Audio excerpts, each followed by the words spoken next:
amanhã acontece a primeira semifinal. Bom, Pepe, vamos falar de futebol. Amanhã começa a primeira semifinal da Copa do Mundo, França contra a Espanha, 2 times considerados grandes favoritos desde que a Copa começou, o atual campeão da Eurocopa, a seleção sensação, que parece de fato jogar na velocidade 2 nessa Copa do Mundo, enquanto as outras seleções jogam na velocidade 1 e tropeçam.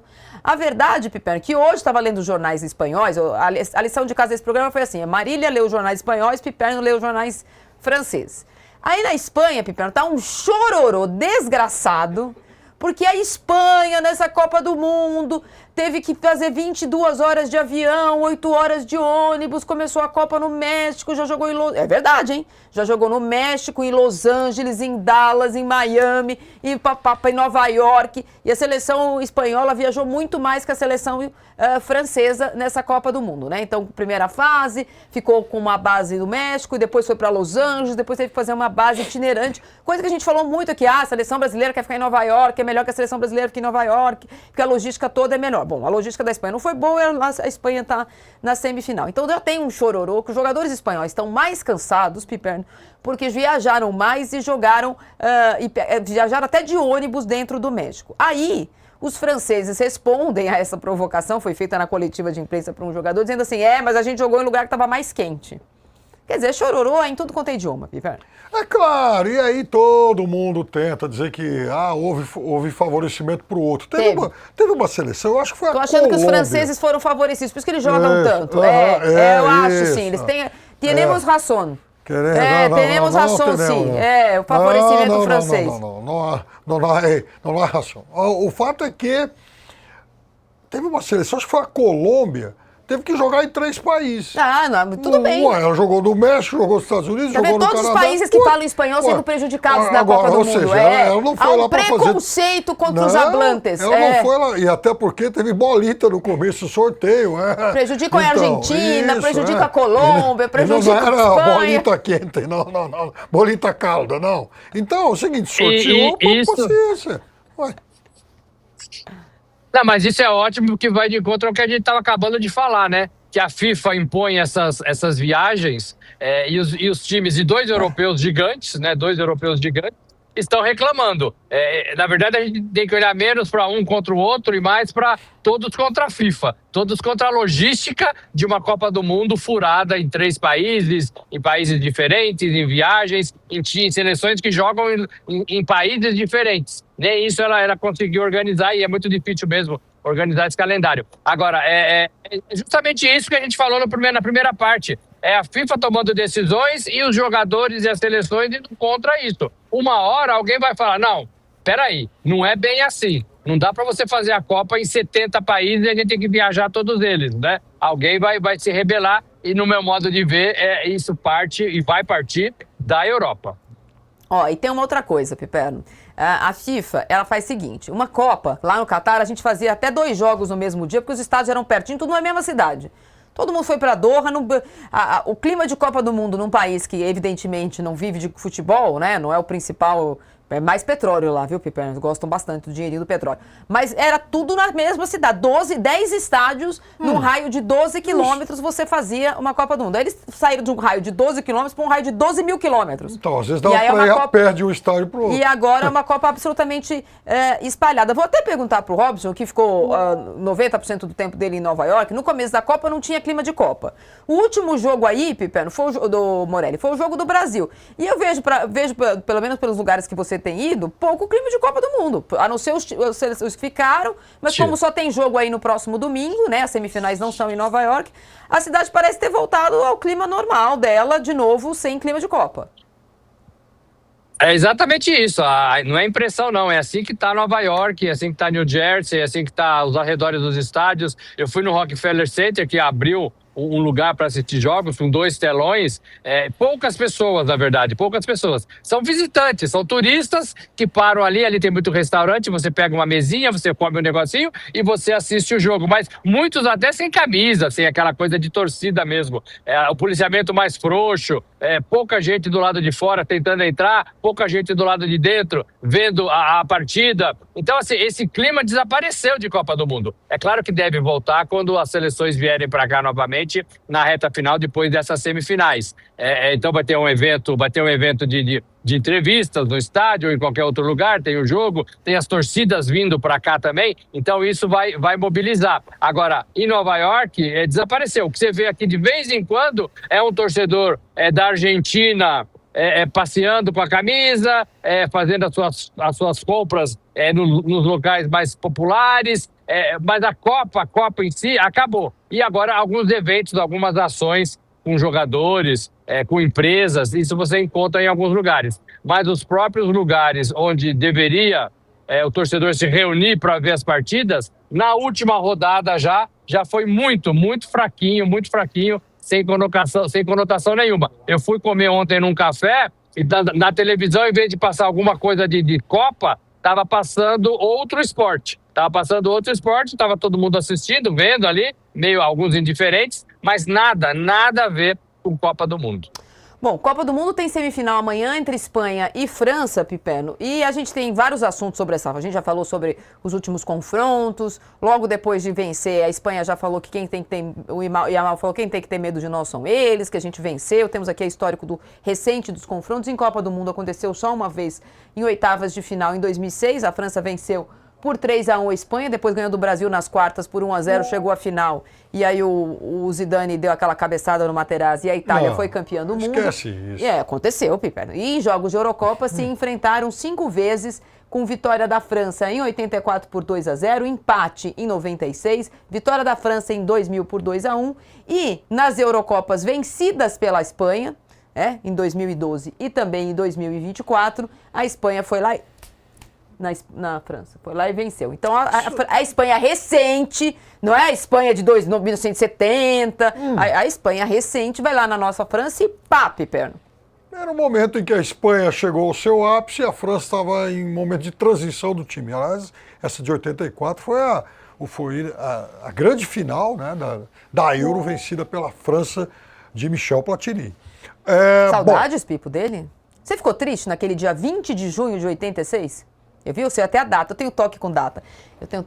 Foi 20 de junho de 86, a eliminação do Brasil nos pênaltis. Sabe por que eu fiquei triste? Eu era super fã do Platini jogando. Mas é que o Brasil fez um jogo muito bom.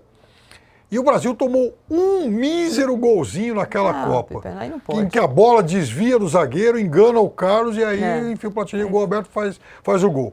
Aquela seleção do Brasil, ela tem um detalhe tático que jamais foi bem discutido aqui no futebol brasileiro.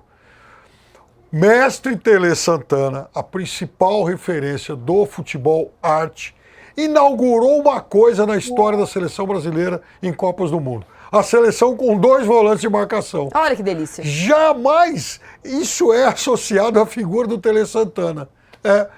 Elzo e Alemão. O Brasil tinha 2 volantes, uma iniciativa de Tele Santana. O Brasil só tomou um gol na Copa, teve um desempenho defensivo perfeito, fez 10 gols e tomou um, e acabou caindo nas quartas, nos pênaltis, um gol lá com muita infelicidade. Esse aposto que eu pedi à parte, essa Espanha é melhor que essa França, porque Konaté e Yamal estão lá, Piperno, digladiando antes do jogo começar. Essa Espanha de hoje aqui... porque o Yamal falou que eles têm que ter medo da gente, papapá, o Konaté já respondeu, daqui a pouco nós vamos mostrar. Essa França vai eliminar a Espanha no tempo normal. Que isso. O Morelli, essa Espanha é o único time que pode vencer a França? Olha lá, então o Yamal falou, não temos medo da França, eles que têm que ter medo de nós. Eu acho que tem que falar isso mesmo, né? Eu acho que tem que falar isso mesmo, porque até ele é um jogador de quem se espera muito nessa decisão. Eu tenho dúvida se a gente já viu tudo da França. E eu acho que até que a gente já viu mais tudo da França do que tudo da Espanha. A Espanha pode dar mais, mas pelo que eu vi da França, para mim é suficiente. Para mim é suficiente para apontar essa preferência pela França. Eu acho que a gente não consegue falar de favoritismo nessas 2 partidas. Nem essa de amanhã, nem na próxima de quarta-feira. Eu acho que a gente tem muitos argumentos para defender um lado e defender outro. Eu acho que a gente pode falar um pouco mais de preferência, do que a gente viu, do que a gente acredita como futebol, do que eles fizeram até agora, que são os argumentos, são o material que a gente tem, né? É o material que a gente tem na mão para argumentar. Então, pelo que eu vi até agora, Eu fico com a França também. Eu fico com a França. Eu vi muito mais saídas de situações difíceis da França do que eu vi até agora na Espanha. Mas volto a falar, a Espanha tem da onde tirar. E talvez a França já esteja no seu limite, aí, no seu máximo. Talvez. Ó, a gente mostrou a frase aqui atrás de mim do Yamal, a gente já tinha destacado ela no dia seguinte da classificação da França, da Espanha à semifinal, né, quando a Espanha vence Portugal, mas ó, vamos ver, Portugal não, a Bélgica, quando ganhou da Bélgica, o Konaté respondeu, ontem ele falou o seguinte, ó, Pipeno, ele pode dizer o que quiser, o Yamal, né, perguntaram para ele o que o Yamal tinha falado. Nós não temos medo e não temos medo e não devemos ter medo de ninguém. Devemos permanecer humildes e não cair nessa armadilha, especialmente nessa fase da competição. Sinceramente, não damos ouvidos ao que dizem. Vamos nos preparar da melhor forma possível e no fim da partida veremos quem vence. A Espanha é uma seleção excepcional, com muita qualidade individual, então não vamos nos concentrar em apenas um jogador, mesmo que o Lamine seja um grande jogador. Foi experiente, não entrou na polêmica, ainda que tenha respondido que não tem medo, não. Não tem que ter medo. Imagina se o jogador da França hoje tem que ter medo de alguém. Claro que não. E depois tem uma coisa, né? São duas seleções de jogadores que se conhecem ali no dia a dia. Quer dizer, onde é que o Mbappé joga? Na Espanha. Né? Por exemplo, onde o Fábio Ruiz joga? No melhor time do mundo, que é francês. Ruiz, né, Pipeno? Primo da família. Meu Maria, tem algum parentesco? Né? Lógico. O volante Ruiz não vai ter parentesco, Pipeno? Sei. Então, eu acho que, primeiro que um não tem nenhum segredo em relação ao outro. Agora, o momento da França é melhor. De qualquer forma, a Espanha também não tem que ter medo, porque na última Euro e na recente Liga das Nações, ela venceu a França. Vai ser um jogo espetacular, mas eu acho que o time da França, ele amadureceu dessas duas últimas derrotas para cá, até porque ele continuou sofrendo mudanças. É uma equipe em transição. Da Espanha, não. É uma base que vem mais pronta, mas me parece que parte dessa base não atravessa o seu melhor momento. Essa não é uma polêmica, porque ler a declaração do Yamal parece muito mais marrento, apesar dele ser um jogador marrento, do que de fato foi quando ele disse. Porque também foi perguntado sobre jogar contra uma França que é favoritaça, daí a resposta dele foi, não, favoritaça não, nós ganhamos deles. Se tem alguma seleção que tem que ter medo nesse confronto, são eles. As duas perguntas foram feitas baseadas no que, teoricamente, o outro estaria falando. Todo mundo está falando que a França está jogando essa Copa e está mesmo muito mais do que a Espanha. Só que o bastidor, Pipeno, pessoas de fora do gramado têm falado coisas tão mais absurdas que essa confusão entre é melhor, não é melhor, tem medo, não tem medo, ela fica até diminuída. Por exemplo, o Laporte, que joga pela Espanha, é francês. O Yamal é filho de imigrantes. Nico Williams, mesma coisa.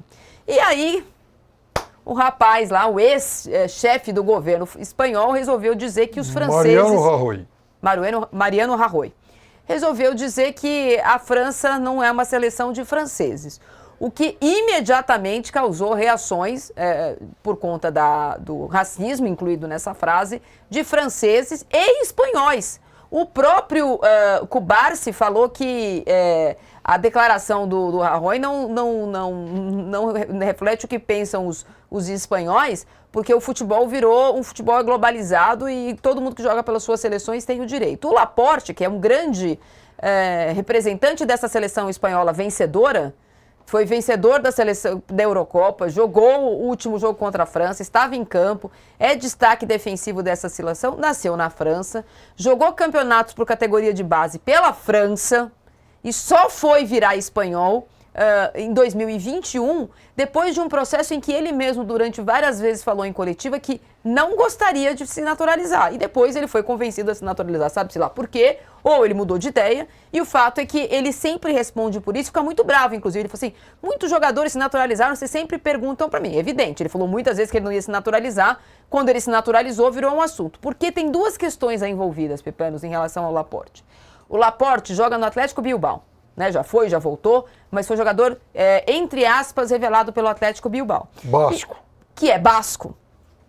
E aí tem uma questão também nacionalista espanhola em relação a isso, porque, por exemplo, o Atlético Bilbao tem uma questão que outros times não têm. Só joga no Atlético Bilbao... Basco. jogadores revelados pelo clube ou jogadores bascos. E ele é francês, mas ele foi para lá com 16 anos, então ele é considerado jogador de categoria de base. Ô Marília, e basco. Tem um pedacinho do País Basco que é francês. Mas Angers, onde ele nasceu, não é exatamente, é mais perto de Bordeaux. Mas de qualquer forma, ele está numa categoria de não ser basco, de jogar num time basco, de ser francês naturalizado. Aí veio o tonto falar que a seleção francesa que não é francesa. Ué, espanhol também não é, então. É basco, né? Olha, então, eu acho que os políticos em qualquer parte da história, eles são os piores atores, né? Então, eu repito e tenho dito isso desde, enfim, há muito tempo, que o futebol, o mundo futebol, ele é talvez muito melhor do que a média de muitas sociedades, porque o futebol, felizmente, se tornou uma atividade muito mais inclusiva. E por quê? Porque as pessoas têm espíritos melhores, então são mais nobres? Não, porque no futebol é o seguinte, o sujeito quer que o time dele seja vencedor, seja bom. Então, o sujeito ele está pouco se lixando em relação à procedência do jogador bom que vai reforçar o time dele. Com isso, hoje, no futebol, na Espanha, aceita-se, por exemplo, o menino que veio da África, o garoto que veio da Ásia, o garoto cujo pai migrou para lá, o menino nasceu na Espanha e tem dupla nacionalidade. Então isso vale para a França, isso vale para a Alemanha, isso vale para a Inglaterra. Felizmente isso vale para todo mundo. Então no futebol, a livre circulação de pessoas deixou de ser um objetivo utópico e felizmente ele existe até por conta dessa razão muito pragmática. Pragmático ou não, o fato é que isso permitiu que no futebol todo mundo fosse incluído. Aliás, para mim, um ótimo exemplo é o maior artilheiro da história das Copas, em uma única edição de Mundial, o Just Fontaine. O Just Fontaine nasceu em Casablanca, no Marrocos, e jogou pela seleção francesa. Hoje muita gente faz o caminho inverso e é ótimo que seja assim, ótimo que as pessoas possam trabalhar, jogar futebol, viver e tal, no local onde elas se sentirem à vontade, bem recebidas, ou seja, onde elas quiserem, né? Para desespero de alguns políticos demagogos. É a pena falar desse cidadão, viu, gente? Eu acho que é um cidadão que tem uma posição que a gente sabe que o mundo está repudiando. Se ele ainda está aí com esse cargo, com esse crachá, certamente não deveria. Vale lembrar que ele está num país onde o racismo pegou o Vinícius Júnior forte e a gente viu pouca coisa sendo feita, a não ser pelo mundo esportivo. Então, são pessoas que não valem a pena a gente ficar comentando, a gente ficar falando, porque são pessoas que talvez não mudem nunca. E estão ficando para trás no mundo atual. No mundo da sociedade, no mundo em que todo mundo pode fazer qualquer coisa, no mundo da comunhão, no mundo de uma equipe, né? Estou falando de futebol. A equipe de futebol é um grupo de pessoas, né? Independentemente de onde elas venham. É um grupo que se organiza para jogar uma partida e para ter um objetivo. Esse cidadão, não vale nem a pena falar dele.